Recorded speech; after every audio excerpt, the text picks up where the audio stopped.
আজকের রেসিপি আলু পনির নিরামিষ ডিশ। ছোট বড় সবাই এটা পছন্দ করে। এটা আমি কিভাবে করলাম আজ সেটাই তোমাদের সাথে শেয়ার করব বন্ধুরা। বাই দ্য ওয়ে, আমি শম্পা, আমার ইউটিউব চ্যানেলে তোমাদের সবাইকে ওয়েলকাম।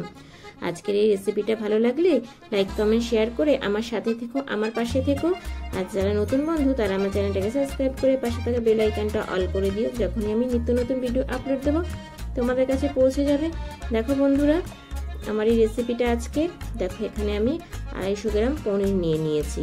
পনিরটাকে আমি ভালো করে ধুয়ে নিয়েছি। এবার আমি পিস পিস করে কেটে নেব। দেখতে থাকো বন্ধুরা।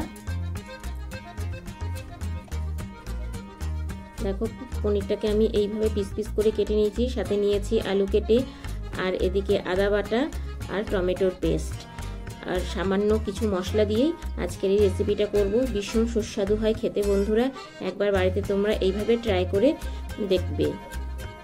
দেখো, এখানে আমি গ্যাসে গরম জল বসিয়ে দিয়েছি। জলটা উষ্ণ গরম হয়ে গেছে। এতে আমি কেটে রাখা পনিরগুলো দিয়ে দিলাম।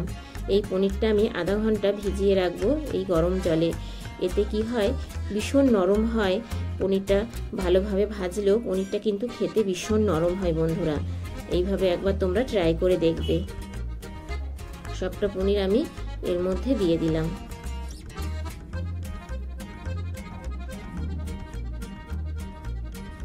দেখো, এবার আমি গ্যাসে কড়াই বসিয়ে দিলাম। কড়াইতে দিয়ে দিলাম পরিমাণ মতো তেল। তোমরা সবাই জানো আমি সাদা তেলে করি, চাইলে তোমরা সর্ষের তেলেও করতে পারো। দেখো, আমি পনিরগুলো এবার একটু ভেজে নেব।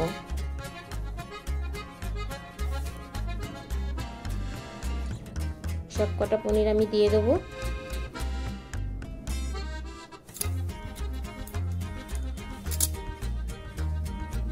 দেখো বন্ধুরা, পনিরটা দিয়ে দিয়েছি। এবার দিয়ে দিচ্ছি আমি সামান্য হলুদ,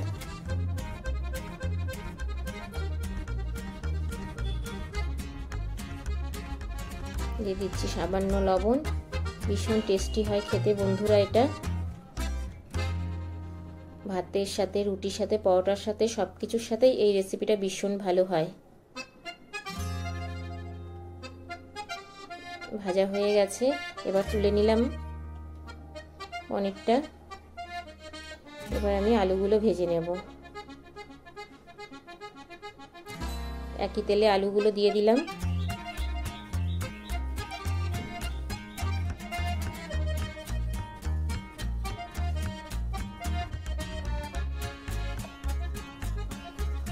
এবার আলুগুলোকে আমি ভালো করে ভেজে নেব।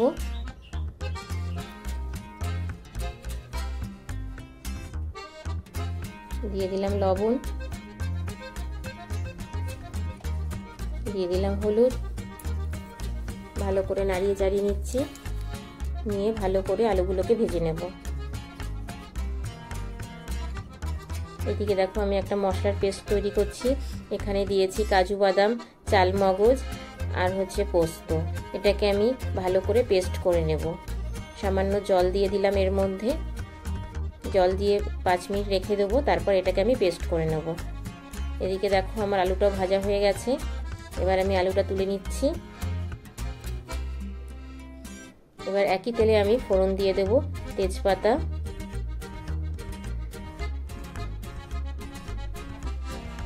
দিয়ে দিচ্ছি শুকনো লঙ্কা। আমি 3টে গোটা শুকনো লঙ্কা দিয়েছি। দিয়ে দিলাম দারচিনি,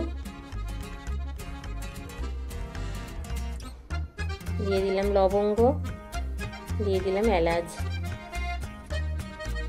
মশলাটাকে ভালো করে আমি একটু ভেজে নেব।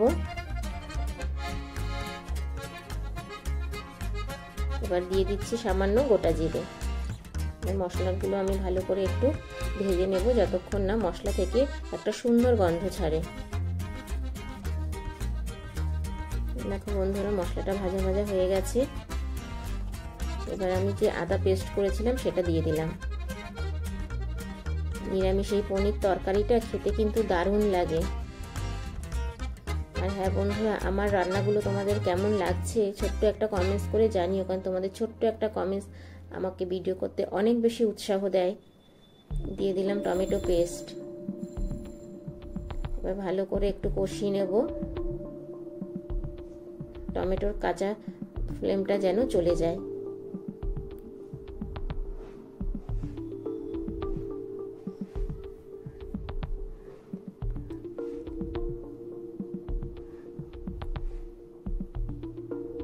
দেখো বন্ধুরা, টমেটোটা কষে এসছে। যখনই দেখবে ওপর থেকে তেল বেরোচ্ছে তখন মনে করবে টমেটোটাও ভালো করে কষানো হয়ে গেছে। এবার দিয়ে দিলাম আমি লবণ, দিয়ে দিলাম হলুদ, ভালো করে আমি কষিয়ে নিচ্ছি মশলাটাকে। এবার দিয়ে দিলাম জিরের গুঁড়ো,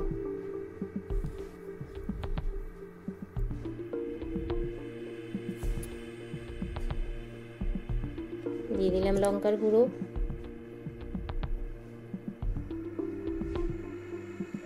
ভালো করে আমি কষিয়ে নেব।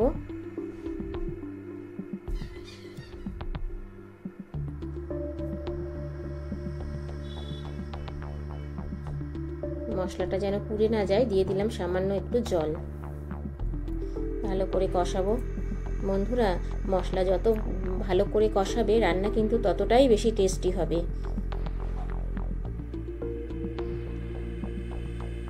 এবার আমি দিয়ে দিলাম কাজু আর পোস্ত আর চালমগজটা যে বেটে রেখেছিলাম সেটা,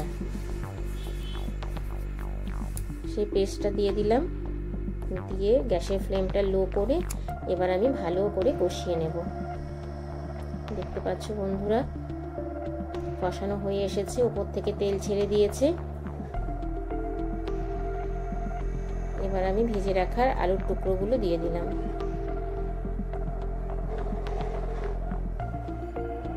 আলুটা দিয়ে ভালো করে কষিয়ে এবার আমি উপর থেকে দিয়ে দেব পনির টুকরোগুলো। ভেজে রেখেছিলাম যে পনির টুকরো, সেগুলো দিয়ে দিলাম। এবার আলু আর পনিরটা দিয়ে ভালো করে আমি আবারও মিনিট 5 কষিয়ে নেব।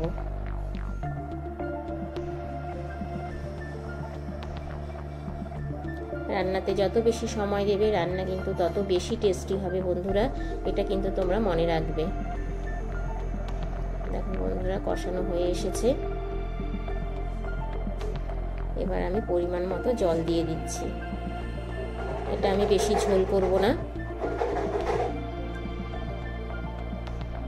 দেখো পরিমাণ মতো জল দিয়ে দিলাম।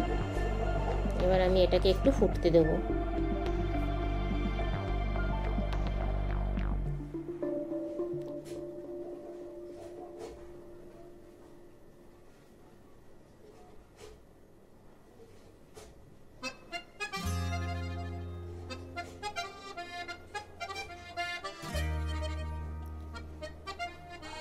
দেখো বন্ধুরা, ফুটে এসছে। এবার আমি গ্যাসের ফ্লেমটা একটু লো করে ঢেকে দেব। ঢেকে দিলে আলুটাও ভালোভাবে সিদ্ধ হয়ে যাবে, রান্নাটাও একদম পারফেক্ট হবে। ফিরে আসলাম 5 মিনিট পর। দেখো বন্ধুরা, একদম মাখা মাখা মতো হয়েছে, জলটাও টেনে গেছে। এবার আমি একটু মিষ্টি দিয়ে দিচ্ছি, যেহেতু নিরামিষ তার জন্য একটু মিষ্টি দিয়ে দিচ্ছি। এবার দিয়ে দিলাম 1 চামচ ঘি। গন্ধটা খুব সুন্দর আসে ঘিটা দিলে পরে।